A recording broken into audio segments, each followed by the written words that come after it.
Assalamualaikum warahmatullahi wabarakatuh.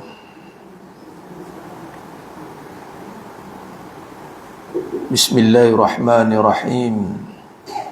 Innal hamdalillah nahmaduhu wa nasta'inuhu wa nastaghfiruh wa na'udzu billahi min shururi anfusina wa min sayyiati a'malina. Man yahdihillahu fala mudilla lahu wa man yudlil fala hadiya lahu. أشهد أن لا إله إلا الله وحده لا شريك له وأشهد أن محمدا عبده ورسوله. اللهم صل على سيدنا محمد وعلى آل سيدنا محمد. رب يسر ولا تعسر بتمم بالخير. رب اشرح لي صدري ويسر لي أمري واحلل عقدة من لساني يفقه قولي. اللهم افتح علينا حكمتك وانشر علينا من خزائن رحمتك يا أرحم الراحمين. والله الذي لا إله إلا هو عالم الغيب والشهادة هو الرحمن الرحيم. والله الذي لا إله إلا هو الملك القدوس السلام المؤمن المهيمن العزيز الجبار المتكبر. سبحان الله عما يشركون. والله الخالق البارئ المصور له الأسماء الحسنى يسبح له ما في السماوات والأرض وهو العزيز الحكيم. ولا حول ولا قوة إلا بالله العلي العظيم ولا منجا من الله إلا إليه. أما بعد. Ayuhal mu'minun ittaqullah usikum wa iyaya bittaqwallah faqad fazal muttaqun. Sedang jemaah yang muliakan Allah Subhanahu wa taala, mudah-mudahan kita semua tergolong dalam golongan hamba-hambanya yang benar-benar bersyukur. Amin ya rabbal alamin. Meneruskan kajian dalam syarah kitab Hakikat Kehidupan yang merujuk kepada perbahasan mentafsirkan kehidupan bersandarkan kepada uslub ataupun kaedah sifat wajib bagi Nabi SAW. Dalam kita membincangkan agama ni, dia pecah pada dua perbincangan besar agama. Yang ini merujuk pada yang pertama, inna dina indallahil Islam. Itu yang pertama. Dalam perbahasan inna dina indallahil Islam itu pecah pada tiga bahagian pecahan. Yakni yang pertama akidah, yang kedua syariat, dan yang ketiga itu adalah akhlak. Yang mana pecahan pada akidah itu adalah perbahasan tentang tauhid, usuluddin. Yang mana pecahan kepada syariat itu manhaj, jadi fiqh, mazhab. Empat yang muktabar lah. Kita mazhab Asy-Syafi'iyah. Kalau dalam bab akidah tadi, dalam bab tauhid, kaedah kita adalah Asy'ariyah Al-Maturidiyah. Dan setiap perbahasan pada agama itu, cabangnya itu mesti kena ada kaedah. Bila ada kaedah, itulah baru perbahasan itu dia akan dibahaskan dengan tersusun, teratur. Dan hanya sahaja yang sempurna saja boleh dibahaskan secara teratur. Bermaksud Islam itu sempurna. Bukan bermaksud bila ulama' dia buat kaedah itu bermaksud Islam itu dulunya tidak sempurna atau tidak lengkap. Tidak. Kerana sudah lengkaplah, maka adanya perbahasan kaedah. Kan? Kalau benda itu tak siap, macam mana kita nak bincangkan dia? Jadi bila dah siap, barulah kita boleh ceritakan balik. Sebagai contoh dalam bab buat resepi kuih ke apa ke, dah siap, sebenarnya barulah kita boleh susun balik apa step pertama, step kedua, step ketiga. Kalau benda tak siap, nak susun macam mana? Jadi Islam tu dah siap, dah sempurna. Kalau perbahasan tentang akhlak, manhaj atau kaedah kita adalah Al-Imam Ghazali rahimahullah ta'ala. Itu jalur kepada perbincangan tasawuf. Ini juga dipecah pada hadis yang panjang yang menjadi perbahasan pecahan kepada Islam, iman dan ihsan. Itu yang mana hadis yang didatangi oleh Jibril alaihissalam dalam rupa manusia, yang bertanya kepada Nabi SAW tentang Islam, iman dan ihsan. Pecahan itulah Islam berpecah pada syariat, iman bicara tentang tauhid, atau dalam perbahasan dalam ilmiah teologi, perbahasan kalam. Ihsan itu perbahasan tentang tasawuf. Ini nak rasa hidup dengan Allah, nak rasa hidup Allah melihat. Bahkan Nabi kata antak budallah ka'annaka tarahu, beribadahlah kamu sebagaimana Allah kamu melihat Allah Ta'ala. Melihat Allah Ta'ala itu dengan apa? Dengan ilmu lah. Melihat bukan dengan mata kepala, tapi dengan perbahasan ilmu. Bahasa mudah, kadang-kadang kita suruh anak kita ambil barang yang ada dah depan mata dia, tapi dia tak melihat, dia tak nampak. Kita suruh dah ambil, rupanya dia tak ada ilmu tentang barang itu. Kita je tahu tentang barang itu. Contoh nak masak, senang cerita lah, bawa anak dara kita, ambil kayu manis. Dia dah pegang dah, dia tak tahu itu kayu manis. Dia tak ada ilmu, nampak dah. Ataupun kadang dia dah tengok depan mata, tapi tak ada ilmu tentang dia, maka ibarat dia tak nampak lah. Sebab tu nampak itu merujuk kepada ilmu.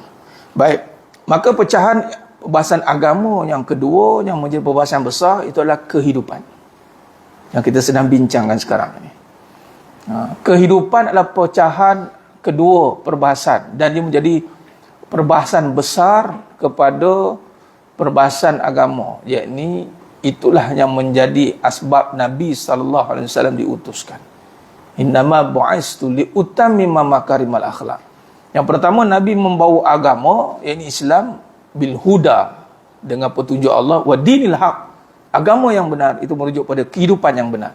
Kehidupan yang benar merujuk pada agama yang benar. Agama yang benar merujuk pada Islam.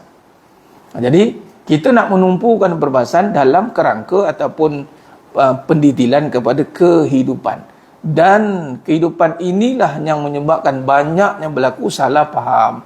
Dan salah faham itulah yang menyebabkan berlakunya salah laku dalam agama. Malah jangan terkejut, disebabkan kegagalan dia memahami kehidupan, dia boleh meninggalkan agama. Sebab apa dia meninggalkan agama? Sebab dia tak faham kehidupan. Dia anggap kehidupan ni stres, kehidupan ni benda yang kejam, kehidupan itu dan ini, macam-macam tafsiran yang salah tentang kehidupan. Kenapa boleh salah tafsir? Kerana tidak ada kaedah. Bagaimana boleh salah tafsir tentang agama? Kerana dia tak ada kaedah. Belajar tentang iman tapi tak ada kaedah, memang belasah dia. Saya ni Al-Quran dan hadis, itu sumber hukum. Tapi kaedah perbincangan hukum, dia panggil usul tu, kaedah asas, usul fiqh, usuluddin. Dan gitu jemaah sekalian. Baik. Maka kaedah perbincangan kehidupan inilah yang kita terjemahkan dalam perbincangan hakikat kehidupan. Kenapa kita letakkan hakikat kehidupan? Kerana pada kehidupan itu ada yang hak, ada yang batil. Sebab tu Allah SWT mengutuskan Nabi Muhammad SAW, huwallazi arsala rasulahu bil huda wa dinil haqq. Dinil haqq, agama yang benar. Nah, bila ada hak dan batil, maka di situlah kita bawakan perbahasan nilai dunia dan seisinya. Kerana dunia itu mestilah dibahaskan semula, kerana dunia itu adalah perkara yang batil. Batil maksudnya yang tipu. Jangan tengok dunia tu tiba-tiba dunia je. Oh, inilah dunia, inilah yang kita kena cari. Agama juga, solat juga. Kalau tak ada duit macam mana?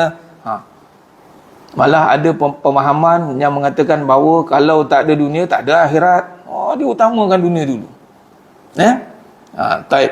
Maka sambung perbahasan kita dalam dalil yang kita bawa, nak mengetahui nas tentang dunia ini apa. Kita pun dah bincang sebelum ini dalam suratul An'am ayat 70. Kita sambung dalam suratul Hadid ayat 20. Suratul Hadid ayat 20. Apa kata Allah tentang dunia? Bahawa dunia ni perbincangan besar, bukan perbincangan kecil. Sebab apa besar? Sebab kita hidup kat dunia dan kita berhadapan dengan dunia 24 jam dunia. Kalau lah tak kita bincang dunia ini, dunia belaka semuanya. Kalau tak ada perbincangan dunia ni tentang apa? Baik. Maka cara perbincangan kita mestilah balik kepada yang hak, yang benar. Apa tu yang benar? Balik pada sumber yang paling utama dalam kehidupan dan agama. Itulah Al-Quran. Itu sumber yang paling utama. Dipanggil sumber yang qat'i. Naqli qat'i. Qat'i yang qata'. Ini yang tak boleh dah diubah. Dia dah tetap di situ. Itu ayat dia. Ya, baik. Kata Allah Subhanahu wa taala suratul Hadid ayat 20. Apa kata dunia ini? Apa kata Allah tentang dunia ini? Allah berfirman, "I'lamu annamal hayatud dunya la'ibun wa lahun wa zinatun wa tafakhurun bainakum wa takasun fil amwali wal aulad." كمثل غيث أعجب الكفار نباته ثم يهيج فتراه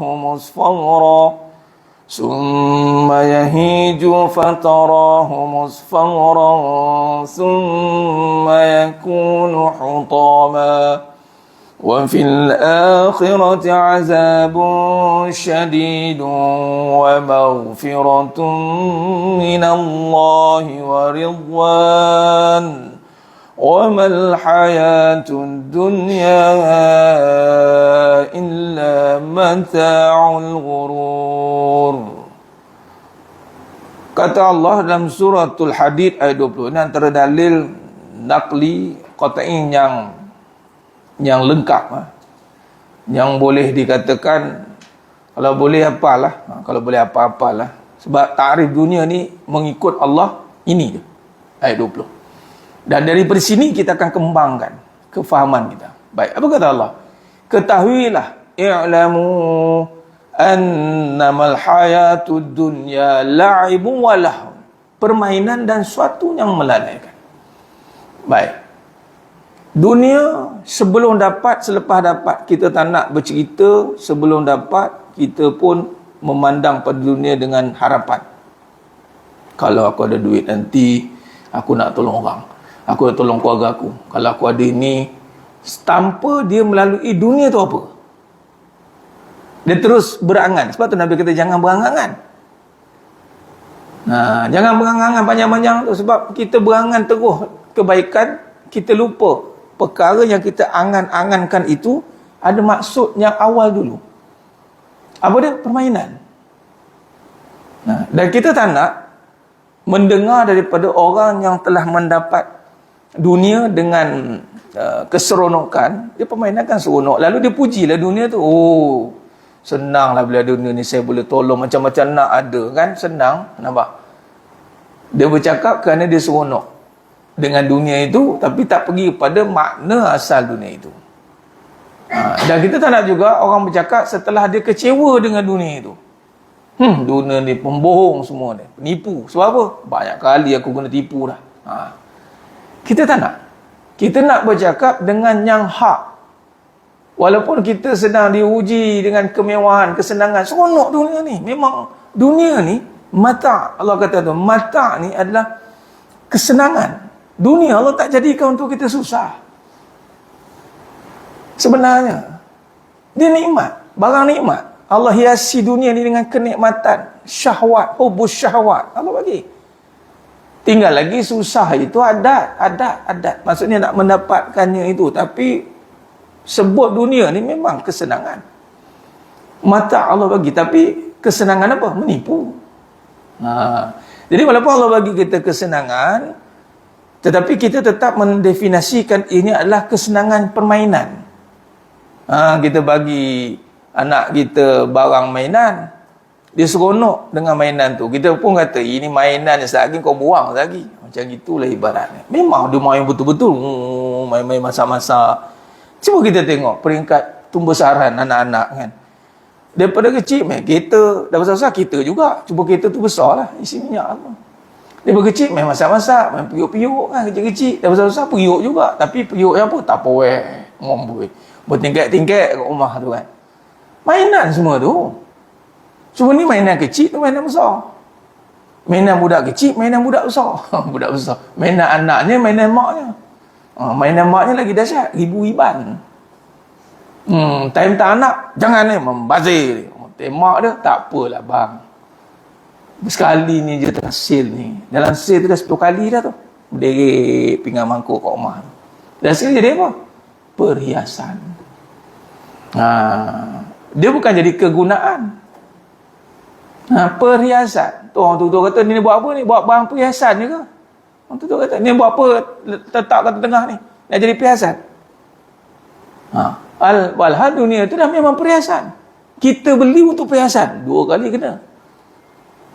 Sedangkan manfaat dunia bukan untuk perhiasan. Dunia untuk kegunaan. Berapa beli harga pinggan ni? Satu keping pinggan 2,000 sekeping. Apa hal 2,000? Dia boleh masak sendiri atas tu. Tak apalah juga aku beli 2,000. Pasal apa 2,000? Brand. Makan gitu juga. Yang lain kalau makan tu dengan pinggan telan sekali tak tahu kan. Lepas makan cuci sendiri. Zup, bersih dah. Sebab berbaloi lah 2,000 beli sepinggan. Ini lebih, kasih lain pula tak pakai. Sayang, takut pecah. Parak lagi berat mungkin. Beli mahal tak pakai, takut pecah. Tu dah penyakit. Dah penyakit tu jangan main. Orang nak makan, beli pinggan mahal, takut pecah. Lepas tu nak nunjuk dia ada pinggan mahal pun salah juga. Suami makan, itulah pinggan polistiren diulang kali. Sebab apa? Senang. Kita 2 je, bukan ada siapa pun. Dia tak tahu suami dia dah king kat situ. Orang datang keluar segala mak nenek pinggan keluar. Sebab apa? Yalah orang datang kan. Dah beli simpan buat apa? Time orang datang lah kamu keluar segala mak nenek tu. Mak nenek pinggan tu keluar. Masa kamu duduk seorang-seorang, polistiren lah pakai buang bagi. Memang it's not fair. Beli untuk apa? Untuk pakai bang. Untuk abang pakai. Saya nak serve king. Kat rumah saya ni ada king. Siapa? Abang lah. Saya nak serve abang lah ni. King pun cakap, aku tak guna pinggan-pinggan ribu dia kalau masak tak sedap. Sudah. Ya. Jadi terbatal balik niat tu kan. Simpan balik pinggan tu. Kalau masak sedap tak apa. Kalau masak lalu tak apa. Contoh kan. King pula jenis yang tak kisah. Pinggan ke apa. Yang penting makan. Yang penting, yang lebih dahsyat. Yang penting kamu yang masak. Aku tak kisahlah sedap ke tidak. Yang penting kamu. Itu jam. Barulah betul. Ini tidak. Permainan. Dari bawah permainan. Kalau tanya dunia tu apa? Ketahuilah dunia ni permainan. Begitu kan anak kita. Dan melalaikan. Sifat permainan apa? Lalai. Kelas. Lalai. Apa maksud lalai? Tak cukup. Tu lalai. Dia sebab dia ada sentiasa nak lagi. Sehingga lalai bahawa saja kita tak bawa pun itu. Banyak ni nak buat apa ni? Kamu ni dah lalai ni. Dah lalai. Dah tak fokus. Ada pinggan mangkuk untuk makan. Lalai sekali kumpul. Lalai. Baju untuk pakai. Tutup aurat. Lalai sekali berhias. Lalai. Rumah untuk duduk. Lalai sekali 2-3 rumah untuk apa? Tu dah tak penunggu banyak tu. Lalai. Dia akan melalaikan kita. Walhal harta di akhirat sana berkira. Harta di akhirat sana berkira. Tu dia akan jadi melalaikan. Macam mana budak-budak lalai bila diberi permainan, dia leka sehingga tak buat yang lain. Sekarang permainan pula apa, main game dalam handphone ni, lalai. Sekarang pula tengok teknologi sekarang. Tu Apple tu. Macam gini spek mata dia. Tengok. Yang terbaru tu. Yang kembung. So tengok medsos. Dia keluar Apple Pro ke apa. Dia buat macam spek mata. Semua yang kita duduk dalam handphone tu ada dalam tu. Boleh pakai sambil berjalan pakai. Nanti skrin tu macam tu lah. Nanti bila kita pakai, orang nampak tangan kita macam ni. Macam orang gila sikit lah. Padahal kita nampak skrin tu. Tapi orang luar nampak kita gila lah. Sambil macam tu. Padahal dia tengah main game lah tu. Dia pandang sini, dia boleh touch screen tu kat sini. Harga dia selak 12,000 apa lah. Apple keluar terbaru. Berat kan dia. Lah, dia lupa dunia sebenarnya mana. Tu. Ada kan banyak kajian yang kadang budak-budak bila dia tumpu game, dia pergi dunia yang real ni pun lalai juga kan. Tapi nak bagi tahunya, dia duduk sibuk main bola dalam game, dia boleh main bola betul tak boleh lah. Sekarang punya kehidupan dalam handphone. Habislah. Dah tak adalah macam dulu main kat padang ke main apa, main ting-ting ke apa ke, main baling selipar ke apa, baling tin, main apa, semua tu lah. Sempatlah masa kan. Main macam-macam lah main lah, semua benda kita utilize. Sekarang tak ada. Lepas tu lalai. Stage 1, stage 2, stage 3, stage 4. Duk kalik, dia kalik. Ni siapa cakap? Allah. Maknanya kata dunia ni dimulai dengan benda yang seronok. Keseronokan. Dunia ni seronok. Kecewa tu setelah apa? Selepas dah seronok sangat. Dia duk main. Lain sekali dipermainkan. Dah lah permainan tu lalai. Last lagi dilalaikan. Bila dah dilalaikan, bermaksud ada benda kewajipan dia tinggal. Bila kewajipan dia tinggal, datanglah kerosakan. Bila permainan itu dia tak tahu benda itu permainan, lalu dipermainkan. Hati-hati.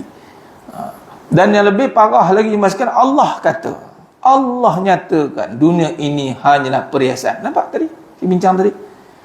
Wa tafakhurum bainakum. Berhias, perhiasan. Hati-hati. Perhiasan ni sebab tu dunia. Sekali kita akan bincang. Dunia ni keperluan bukan perhiasan. Dia bukan soal harga mahal atau tidak. Soalnya guna ke tidak. Satu. Keduanya, perhiasan ni bermaksud kita ni nak pamerkan ke? Pakai tu nak menunjuk ke? Perhiasan ni pertunjukan. Kan? Kereta berhias. Apa yang kereta berhias lalu? Peristiwa apa? Cerita sambutan Merdeka contoh. Adalah event-event tertentu kereta berhias. Nak tunjuk ke orang kan? Hias tu adalah untuk show, tunjuk. Jadi kalau kita pakai sebab nak tunjuk, fail. Kalau kita pakai sebab perlu, silalah. Ni kalau nak nunjuk. Nunjuk apa? Nunjuk kita ni pun ada lah tara kita. Contoh orang perempuan lah kan, pakai barang kemas. Apa?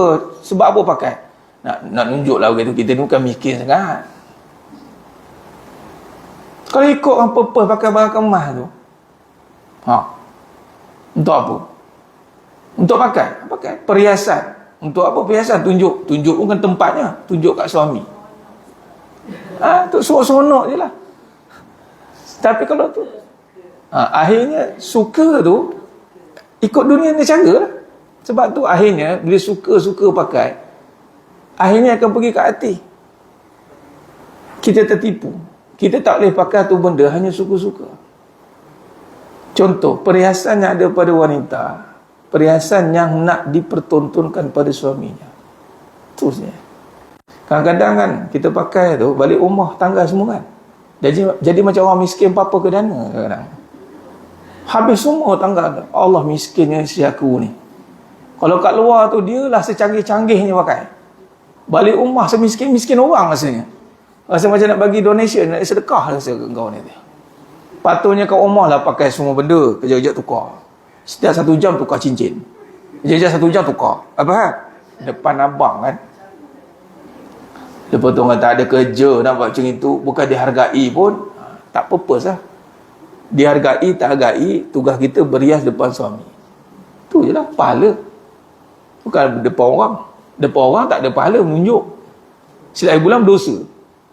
Ini Allah kata perhiasan. Dan tambah lagi, bermegah-megah. Wa tafakhurum bainakum wa takasurum fil amwali wal aulad. Dan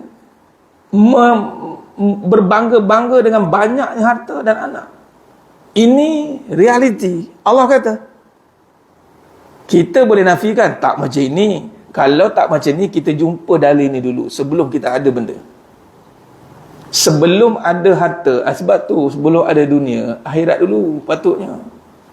Kita kena cari dalil dulu. Dunia ni apa? Bukan tiba-tiba melanggar je ambil dunia. Walhal dunia ni kita kena tahu permainan. Jangan dipermainkan. Lalai, jangan dilalaikan. Perhiasan, jangan pakai untuk pertunjukan, menunjuk. Bermegah-megah, jangan bermegah-megah. Kena exactly tepat dengan apa yang Allah kata. Jangan nak bangga pun. Habis pakai, macam mana tak nak bermegah? Pakai untuk keperluan. Bukan sebab kita ada duit, kita boleh pakai. Bukan. Contoh, kita boleh pakai tudung yang berharga 10,000. Kan? Contoh. Orang lain tak boleh pakai. Dia boleh pakai setakat 100-200. Soalannya di sini. Kita pakai 10,000 itu, adalah kerana kita perlu pakai ataupun mampu pakai. Kadang-kadang dia kata gini, dah mampu, pakailah. Kalau sebab mampu pakai, hati-hati, dia boleh jatuh kepada megah. Kalau perlu pakai, silakan. Macam nak beza perlu dengan mampu?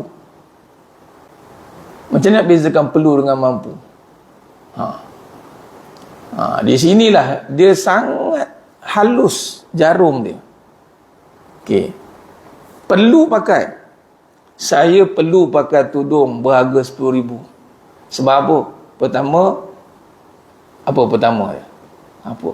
Di sini kadang-kadang datang fikiran, kenapa aku nak pakai 10,000 tudung? Pakai 100 pun boleh pakai. Nampak tidak? Jadi di situlah terpertimbangan.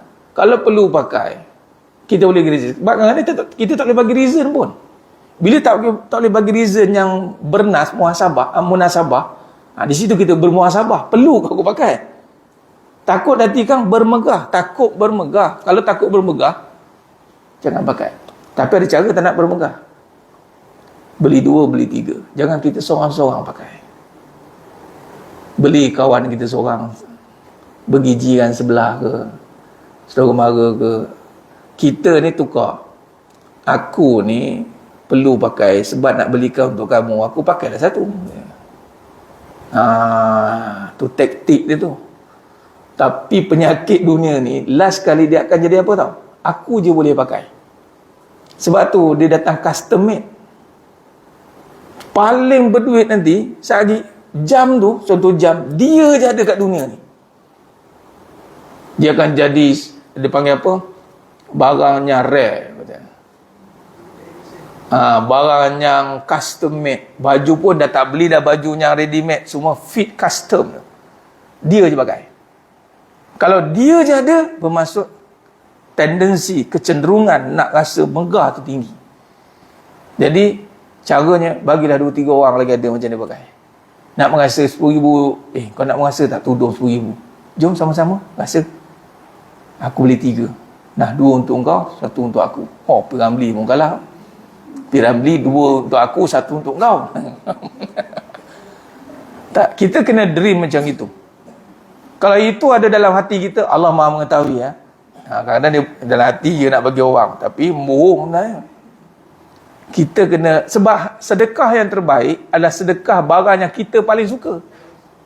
Nah, kalau kita suka pakai 10,000, itulah kita sedekah. Tapi kadang-kadang yang 10,000 bagi 10 Ustaz, 100. Ataupun ni, yang dia pakai 10,000. Yang nak bagi tu, nilai tu 200, 100. Tak, kita kena belajar bagi sama dengan apa kita pakai. Sama. Tak kisah. Sama. Tinggal lagi bila kita nak bagi kat seseorang tu pula, tengok pada keperluan dia lah pula. Boleh tak dia pakai kan, membebankan dia macam kereta kan. Kita suka pakai kereta harga 500,000 kan. Kita ada duit ni, setiap orang ada duit ni. Bagilah dia ni kereta 500,000 juga. Kan jenuh pula dia nak pakai. Kan? Tak terpakai pula dia. Jadi ikut level dia lah, keperluan dia. Tapi nak bagi tahunya, bukan kita seorang je boleh pakai. Masuk megah ni macam itu. Ramai orang kata, tak adalah megah. Tak adalah, biasa je. Tapi hati aku je ada. Kita nak sampai tahap, nak keluar pada megah ni, satu je. Buat benda tu biasa.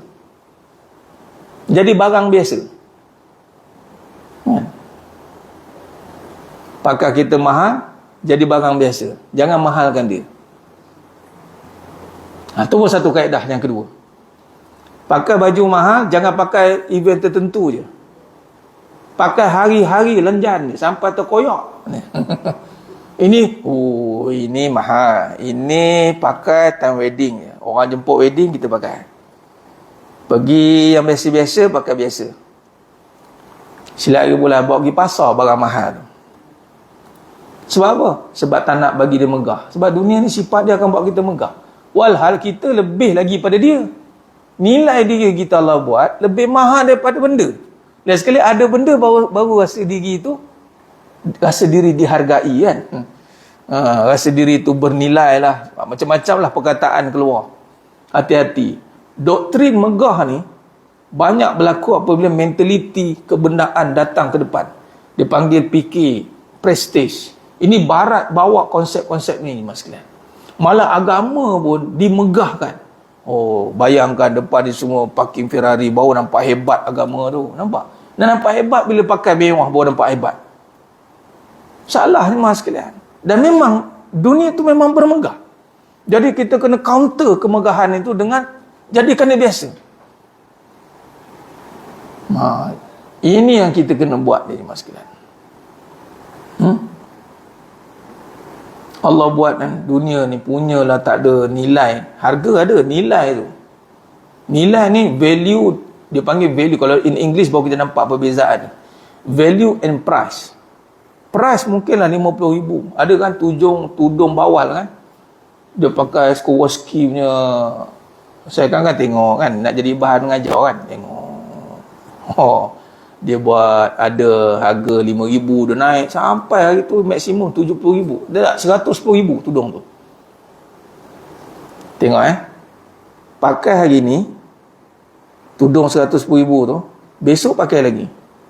Orang kata apa? Tudung semalam. Faham? Orang tak heran dah. Ni bukan tudung semalam ke pakai? Kau tak cuci ke? Malu kat situ juga kena. Dia tak tahu kat rumah dia ada 10 helai tudung 100,000 tu. Tapi orang tak heran. Ni tudung semalam. Kau conscious dah pakai tudung ni. Sebab tu kadang-kadang orang perempuan cukup malu, takut nak pakai baju sama. Dia cakap apa? Baju semalam ke? Dia tak ada baju ke? Sianya. Tu yang kadang-kadang warna-warni, warna pelangi tu, cakap lapis tu. Dia macam biru, merah, kuning hari. Kan? Sebab apa orang takut, orang cakap semalam. Tapi tu nilai dunia tau. Itulah harga dunia walaupun mahal. Bila dah lama pakai, jadi biasa. Jangan tertipu lah. Jangan tertipu, jangan megah lah dengan dia. Pakai-pakai je lah. Nak pakai-pakai. Jangan berbangga. Jangan sebab mampu. Dan jauh sekali sebab mahu. Jadi 3 term. Mahu, mampu, perlu. Allah letakkan dunia ni perlu saja. Tapi perlu bukan bermaksud murah ya. Kena faham. Perlu ni kadang-kadang harganya mahal, tapi kita perlukan dia beli. Tapi kadang-kadang harga dia murah, tapi tak perlu, jangan beli. Bukan sebab murah ke mahal, sebab perlu ke tidak. Sebab setiap benda akan dihisap. Khalas. Kalau perlu, beli. Bukan beli sebab sale. Kalau ada sebab sale, murah, sale, lelah tak pakai. Anda beli sebab sale, saya cukup, bukan cukup pantang. Jangan beli sebab sale lah. Kadang-kadang sale itu bohong je, harga sama je. Tiba sale dia potong harga sama tu, naik harga lama. Dia potong je macam itu je. Dia rendahkan padahal harga sama. Nak bagi orang attract.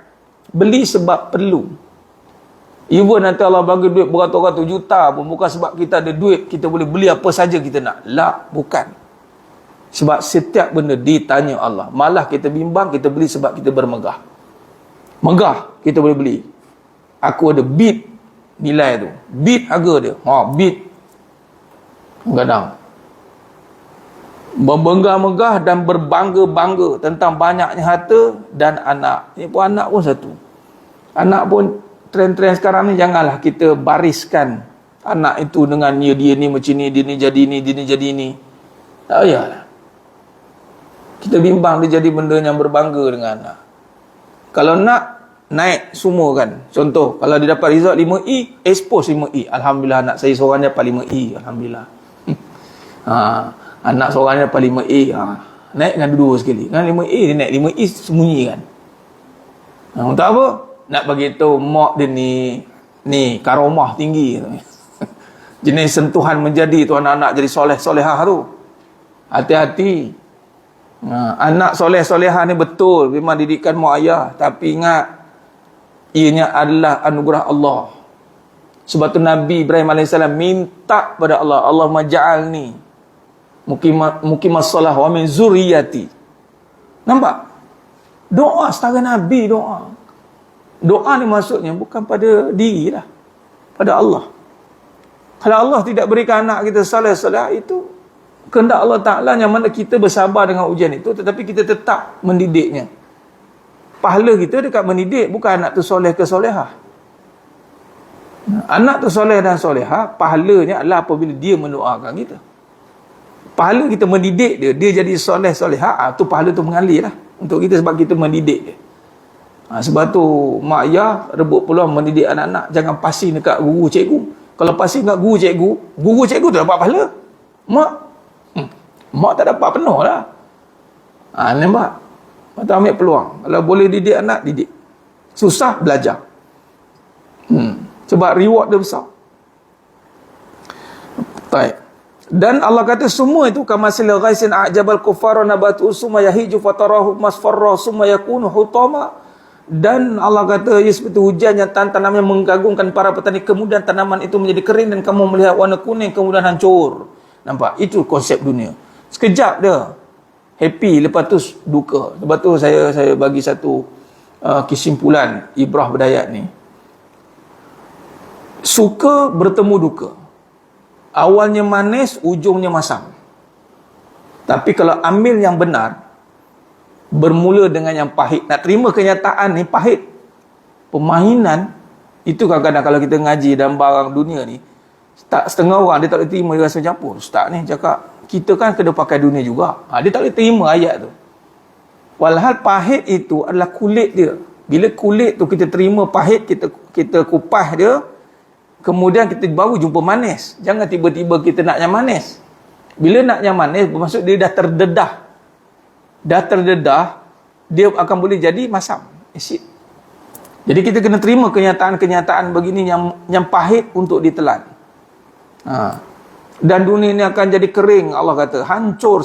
Mula-mula tanam-tanaman, contoh berbangga dengan tanaman hasil stroberi merah-merah. Kalau dia tak makan stroberi itu, lama-lama dia jadi busuk kan. Itulah duit. Kalau tak pakai duit tu, lama-lama dia akan jadi busuk. Apa dia? Busuk hati. Geram, tak pakai, simpan dia. Tamak, bakhil, kedekut, busuk hati. Hati dia akan busuk. Dia kena pakai duit tu. Pakai untuk apa? Pahala. Jadi kita punya orientasi ada pahala. Sebab apa Allah kata? Dan akhirat ada azab yang keras. Yang keras tu tentang harta tadi tu. Sebab satu-satunya perkara yang ditanya oleh Allah 2 kali adalah tentang harta. Tambah harta, Allah tanya 2 kali. Macam mana dapat, ke mana pergi. Tambah lain, Allah tanya sekali. Tambah anak, sekali tanya. Tambah isteri pun sekali tanya. Mana orang takut tambah isteri kan? Oh, pening kepala. Walau kalau tambah isteri, betul cara didik caranya. Apa jadi ke belakang isteri itu, dia buat perangai ke, dia tak mau ikut ke, isteri tanggung. Dia dosa dia. Tapi harta, tak. Kita ada 4 kereta. Lebih susah nak jaga 4 kereta daripada 4 isteri. Siapa? Nak make sure kereta 4-4 itu kita yang kena bawa dia jadi pahala. Bukan kita ajar kita. Kita, dengar kamu ni kena pergi masjid. Ya? Aku beli kamu ni untuk pergi masjid ya. Tak pergi-pergi. Tak boleh. Allah kata kenapa tak pergi masjid? Tak boleh. Tapi kalau cakap dengan isteri, kamu ni kena pergi masjid, sembahyang solat waktu, tutup aurat. Abang ni. Abang tu dia melawan. Ini isteri yang sombong ni. Ketika orang bagi kebaikan, nasihat baik, walaupun yang bercakap tu jahat, buruk, dia tak boleh sesekali meremehkan orang tu. Sama juga dengan isteri ketiga, menasihati suami, bukan mengajar. Nasihat. Isteri nasihat suami. Suami boleh mengajar isteri. Nasihat, mengajar beza. Nasihat, suami nasihat, isteri nasihat. Bang, kita ni dah lah bang. Sekarang ni kita mari kita cek pahala juga. Kamu ni dulu, sekarang lah pun nak jadi baik. Dia pelihnya isteri cukup. Pun suami yang sombong. Aku tahulah dah. Tak payah ngajar lah aku. Mentah-mentah lah ikut ngaji mana ni? Ustaz mana? Marah dia. Dan mandai ustaz mengajar dia. Sekarang lah baru nak nampak Tuhan dia. Dulu, dia tibai kawan tu. Diam isteri ni. Tu suami yang sombong. Sombong ni tak cium bau syurga. Ya, men. Sama juga isteri yang sombong. Dah lah deraka, sombong pula tu. Suami dia nasihat, pakai tudung, pak tutup aurat. Abang nasihat saya. Abang tu hukum terbagi pada berapa? Amboi. Mentah lah dia pergi ngaji. Jangan cinta dunia, cukup lah tu. Abang tu. Dia komplain ke suami, jangan. Kita dipertanggungjawab untuk mengingatkan, tapi tak perlu memastikan ke mana. Tapi harta, ya raw, detail. Dia akan tanya berapa aset yang kamu ada. Kerana kita takut orang berderet aset. Macam mana nak jawab dengan Allah tu? Ya Allah. Dia ni kita belajar kat kehidupan ni sampai kita kena risau ada harta. Bukan risau tak ada harta. Belajar sampai risau ada harta. Ni cara belajar. Macam contoh bab tauhid. Nanti ada pengajian tentang tauhid. Sifat 20 kan. Saya tulis apa? Belajarlah mengenal Allah sehingga kita mengenal bahawasanya Allah tidak perlukan kita, kitalah perlukan Allah, dan kita tidak hidup tanpa Allah, mesti dengan Allah. Kita kena nampak semua dengan Allah. Maka putuslah pengajian itu. Mana putus maksudnya tetap pada diri dia. Tapi kalau selagi mana dia belajar mengenal Allah tapi rasa nampak diri lagi, rasa dia boleh lagi, ataupun dia usaha je, ataupun dia dah malas usaha, putus asa ke, ataupun dia berusaha sambil tu dia nampak Allah kadang-kadang, mana dia belum lagi lah. Tapi kalau dia belajar sampai dia nampak, tak boleh, mesti dengan Allah. Aku pendosa, ya Allah, engkau pengampun. Macam itu. Aku fakir, engkau kaya. Aku lemah, engkau kuat. Jadi macam mana nak berpisah dengan Allah? Sedangkan kita pendosa, kita berharap kepada pengampunan. Bukan kata pendosa, saya tak layak, saya tak mampu, lelah tak beribadat. Padahal sebab kita berdosa lah kita beribadat kepada Allah. Patutnya. Sebab apa? Ya Rab, engkau lah maha pengampun. Aku ni pendosa. Aku bertuhankan engkau yang maha pengampun. Ampuni aku. Allah suka macam itu. Allah tak tanya dosa kau banyak mana. Sebab sebanyak-banyak dosa kau, kata Nabi SAW, besar lagi keampunan Allah. Sebab tu dilarang untuk berputus asa dengan dosa. Dilarang. Itu cara dia. Dan ampunan Allah, ampunan dari Allah serta keredaannya, dan kehidupan dunia tidak lain hanyalah kesenangan yang menipu. Kesenangan yang menipu, itulah berbalik pada perbincangan. Kita nampak senang itu dengan diri dia. Tidak, senang itu memang dengan Allah, hanya senyap Allah. Jadi jangan pelik tengok orang senang kat dunia ni. Jangan kita tertipu ikut kita nampak dia senang sebab usaha dia. Lah. Allah dah jawab peristiwa Qarun dah. Kita nak faham dunia ni macam mana kesenangan yang ada, kita belajar tentang Qarun. Qarun ni bila Allah tanya, Allah rakamkan kata-kata Qarun bila orang tanya macam mana kau boleh senang. Qarun jawab apa? Dengan ilmu dan diri dia. Kerana itu dia boleh senang. Dan Allah kata, itu semua aku bagi bukan sebab ilmu dengan diri dia. Sebab tu ada perbincangan sekarang podcast lah macam-macam, dia kata lala sekali tak payah ada SPM pun tak apa. Lala sekali dia kata macam itu.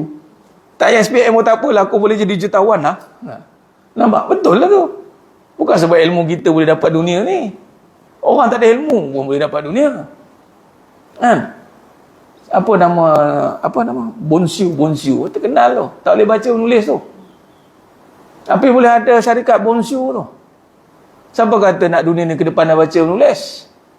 Kena belajar tinggi-tinggi. Sebab tu datang perbincangan macam itu. Dan kesimpulan kita bukan suruh tak belajar, nak bagi tahu dunia ni kau belajar ke tak belajar, dia kurniaan Allah. Kau dapat nanti, jangan sampai kau tertipu, jangan kau ingat kesenangan ini hasil titik peluh kau. Memang kau berusaha, tapi kau dapat ni hasil pemberian dia. Jangan sombong. Kau kena datang sujud pada Allah. Kau kena tolong orang susah. Kau jangan fikir, oh aku dulu pun susah, bagi dia merasa. Tak boleh hukum macam itu. Setengah orang macam itu. Kita pula nak tolong dia. Kita boleh, kenapa dia tak boleh? Dalam adik-beradik dia 6 orang, 7 orang. Dia pula yang paling berata. 6 lain tak berata, sebagai contoh. Dah tiba yang lain, engkau ni tak macam aku. Aku boleh, kenapa kau tak boleh? Patutnya Allah dah lebihkan dia untuk tapau semua yang lain tu. Yalah, kau tak tapau semua pun, ala kadar lah. Tapi maksudnya jangan sampai memandang orang yang tak ada harta tu malas. Sebab apa? Sebab gitu begini. Tak. Dia pun berusaha juga. Siang malam dia kadang dia berusaha, kadang kita tengok orang yang nak cari duit tu kadang-kadang, ya Allah, malam-malam buat kerja. Tapi dia tak dapat macam kita dapat. Sebab apa? Sebab kurniaan Allah. Allah jadikan orang macam itu supaya kita yang dapat lebih ni bagi kat dia. Tu saja. Bukan sebab dia ni kau tak berusaha, kau kena bangkit, kadang-kadang bagi semangat tu gila-gila bagi semangat kan. Sampai orang tu naik gila nak berjaya. Pening kawan tu kena. Apa lagi tak kena ni? Apa lagi tak kena ni? Allah dah bagi kau lebih. Kau bagilah dia. Dia pun bukan nak banyak pun harta kau. Kan ada orang-orang yang susah ni, percayalah, dia bukan jenis tamak. Kan kita tengok social experiment kan banyak kan. Kadang-kadang yang minta tolong tu, yang tolong balik tu, ada orang yang memang susah. Sebab apa awak boleh tolong balik? Sebab saya pun susah. Homeless juga. Saya tahu macam mana orang susah. Dia bagi balik. Dia pun bukan nak banyak. Dia bukan nak kereta, rumah banglo ke kereta banyak. Dia nak kenderaan yang memadai macam tadi. Rumah yang sekadar boleh dia duduk menumpang teduh. Itu saja. Bukan nak rumah macam kita banglo. Kalau kita pakai banglo villa ke, dia bukan nak macam kita pun. Setiap bulan payah nak ngemah ni. Besar ni rumah. Tak apalah, saya duduk rumah macam ni pun okey. Kita sangka dia nak macam kita. Mana ada. Setiap bulan dia fikir, payah nak apa besar cermin ni. Nak mengelak cermin pakai krim. Tak ada dibawa orang buat tu. Itu kalau buat design tu fail tu design. Kami kita belajar design kan. Cermin seperti tinggi alam. Maintenance. Kita kalau buat satu rumah, kita kena fikir cost of maintenance selepas. Buatlah besar-besar lagi. Buat. Sekejap lagi nak tukar lansir pakai krim. Benda-benda tak patut dia buat. Ingat kan cerdik dah. Tapi cakap apa? Ada duit. Nampak? Bila dia cakap alasan sebab ada duit, bermasa dia tak guna otak. Minta maaf lah. Jangan ingat dia ada duit dia boleh buat semua. Patutnya guna otak, akal. Ada duit fikir, tak payahlah. Ataupun buat apa ke staggered ke apa, pandai-pandai lah design. Upah lah arkitek yang mahal lah, awak ada duit. Dan nak sangat ada duit kan. Kadang tu kita fikir boleh ingat kan cerdik dah ada duit. Giling kepala kita. Jangan. Baik. Dan perkara yang lebih penting ni masukkan surah Al-Fatir ayat 5. Ini hati-hati. Sebab kata Allah, ya ayuhan nasu inna wa'dallahi haqq fala taghurrannakumul hayatud dunya wala yaghurrannakum billahil gharur. Hai manusia, sesungguhnya janji Allah adalah benar. Nampak? Yang pertama, janji Allah benar. Apa yang Allah janji pada dunia ini? Ganjaran akhirat. Allah tak janjikan pun ganjaran dunia. Tapi tak bermaksud di dunia ini tiada kesenangan itu. Ada. Tapi pastikan dapat melalui ganjaran Allah. Satu. Kedua, Allah bagi reminder, jangan sesekali kehidupan dunia ini memperdayakan kamu. Nampak? Macam tadi memperdayakan dengan kebendaan, dengan sifat megah tadi, melalaikan. Jangan. Dan yang lebih penting, jangan sekali-kali syaitan yang pandai menipu memperdayakan kamu tentang Allah. Ini sebab apa? Ada orang dia guna dalil Allah suruh. Allah suruh cari dunia. Ya ke Allah suruh cari dunia? Allah tak suruh cari dunia. Allah suruh cari pahala di dunia. Dalil Al-Qasas ayat 77. Wabtaghi fima ataqallahu daral akhirah wala tansa nasibaka minad dunya. Jangan kamu lupakan dunia. Itu saja. Keperluan pula dunia itu Allah kata. Carilah akan ganjaran Allah di dunia, bukan cari dunia. Baik. Apabila kita melihat kembali dunia dalam perspektif yang telah digaris pandu oleh pencipta dunia ini, maka jelas kita dapati bahawa dunia itu tidak hanyalah sekadar sebuah permainan dan tipu daya bagi kita. Maka seringkali kita mendengar keluhan daripada setengah pihak, malah juga yang pernah berlaku pada diri kita sendiri mungkin, iaitu satu lafaz yang menyatakan aku ditipu dengan sekian-sekian, aku dipermainkan oleh sekian-sekian. Kadang-kadang orang nak belajar dunia ni kena tipu dulu, kena dipermainkan dulu, kena kecewa baru nak kenal. Kita tak mau melalui jalan itu. Tanpa kita sedari bahawa kita telah pun disedarkan dengan hakikat dunia itu, apabila kita berhadapan dengan situasi yang tidak menyebelai kita. Ada pula sebahagian daripada kita seakan memiliki dunia ini, telah berjaya dan sebagainya, tapi Apabila sampai pada satu tahap yang diri sendiri juga tidak menyedarinya, maka segala yang diperolehi dan disangkakan sentiasa ada itu hilang dalam sekelip mata. Dipanggil kehilangan. Dia bina, hilang semua. Beramai-ramai yang melalui situasi ini. Lalu kita terus menyatakan kembali bahawa dunia ini tidak kekal sampai ke penghujungnya.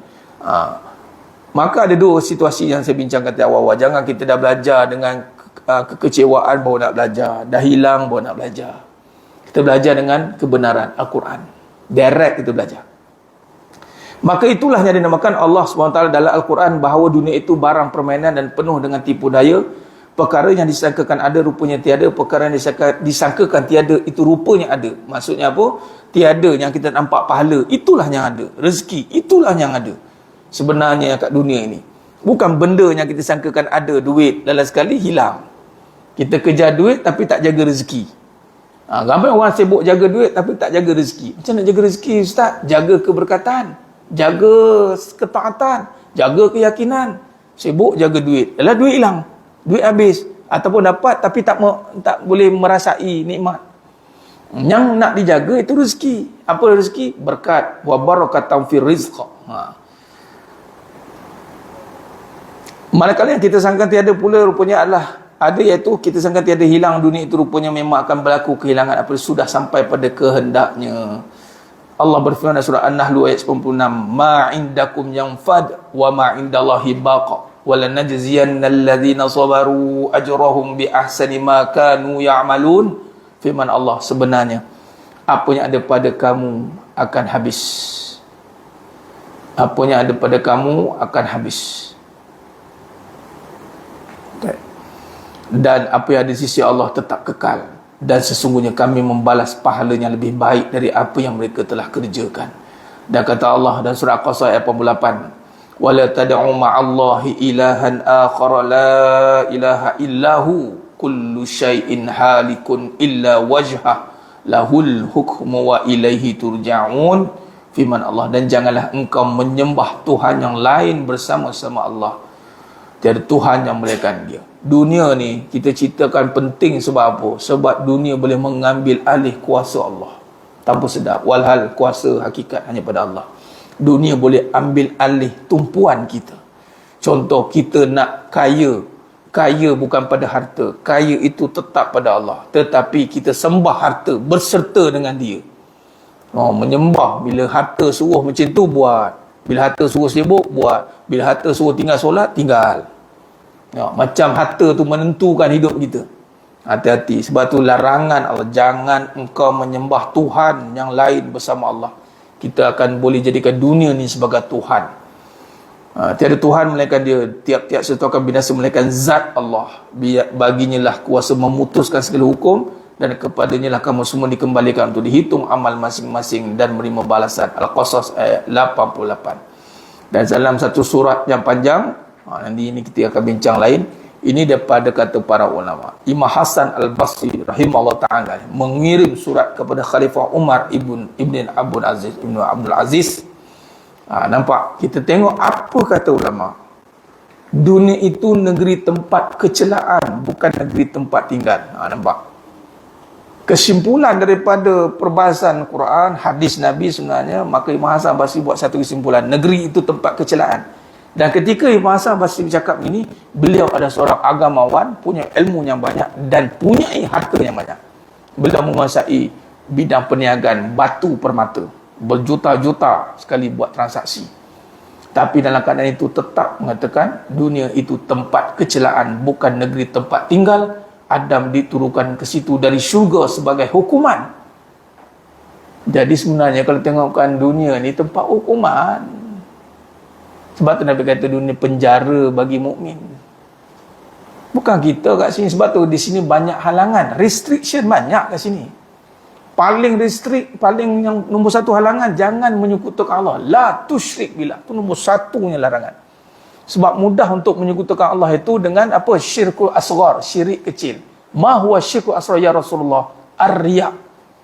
Kita boleh jadikan dunia ni sebagai barang untuk menunjuk ke orang. Beribadat sebab nampak hasil dunia dan menunjuk sebab akulah. Allah juga. Pada sama aku pun ada contribution juga. Dia tak boleh nak rasa bahawa semua yang ada ini adalah milik Allah, kurniaan Allah. Itu jemaah sekalian. Jadi apa kata Imam Hasan Basri rahimahullah alaih, jadi waspadalah terhadapnya wahai Amirul Mukminin. Nampak? Jadi kita berada di dunia ni, kata kunci juga yang boleh digariskan, beware, hati-hati, berwaspada, sebab kita mungkin boleh tertipu dengannya.